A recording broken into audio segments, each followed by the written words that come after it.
What's up everyone, welcome to this video. In this video I will show you how to restore default keyboard on your Redmi 13. So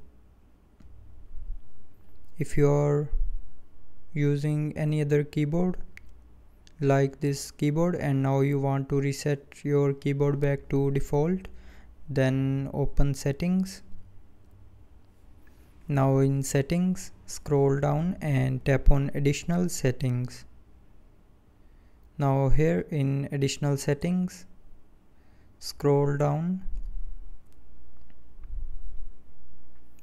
and here tap on languages and input. Now in languages and input, tap on manage keyboards. And from here turn off all the keyboards that you have installed, and after that your keyboard will be resetted back to default. So now you can see this is the default keyboard.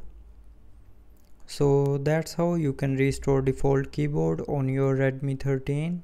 So I hope you liked the video. Thanks for watching.